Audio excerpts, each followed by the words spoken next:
News.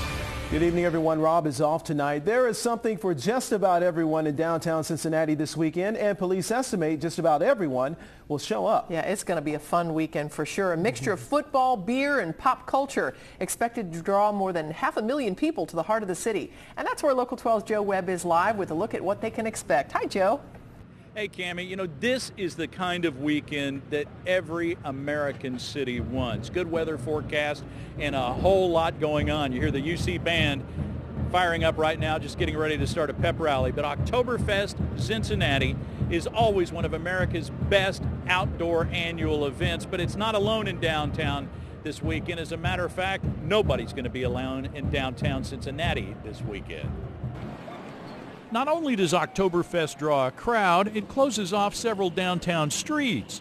Long before the kegs were tapped, traffic was already a challenge. It's just one of many things going on in downtown this weekend. At the Convention Center, workers were setting up this morning for the 5th-Annual Cincinnati Comic Expo. It opened at 3.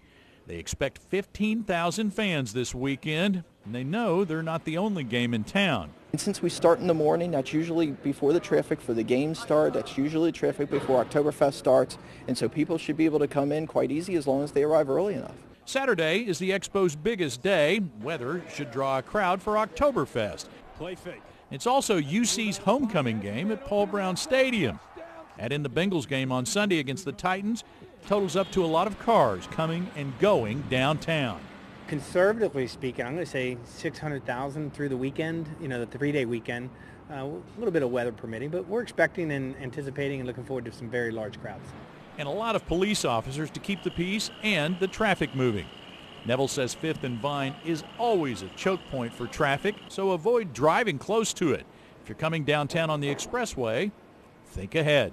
Don't try to get off interstates, main thoroughfares in the middle of town. Go to the furthest north of downtown and work your way down, or come in from the furthest south of downtown and work your way up. Because at some point you're going to be gridlocked. You're going to be stopped. And don't be afraid to park and walk several blocks.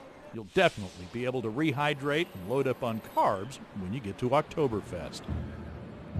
But the main thing is to just be patient. There are a whole lot of cool things going on in downtown this weekend. They're still going to be going on. If you get there a few minutes late, leave early, be sure and stop in the car or the bathroom before you get in the car. And don't forget, all weekend until Monday rush hour, what you're seeing there is 5th Street.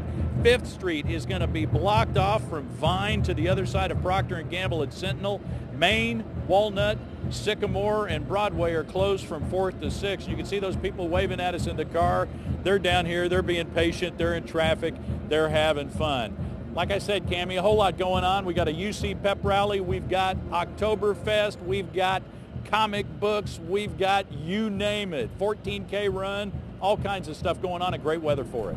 Yeah, and I know the UC band is there, and I love the Bearcats, but I also have to give props to the Miami Redhawks who are playing UC tomorrow. You know that's my alma mater. Yeah, but it's UC's homecoming. It is. You're right. Okay, I love them both. Thanks, Joe. Way to be diplomatic, huh? For full details on street closings and streetcar construction lane closings, check the city site roadmap at cincy.com, and we have a link to that on local12.com.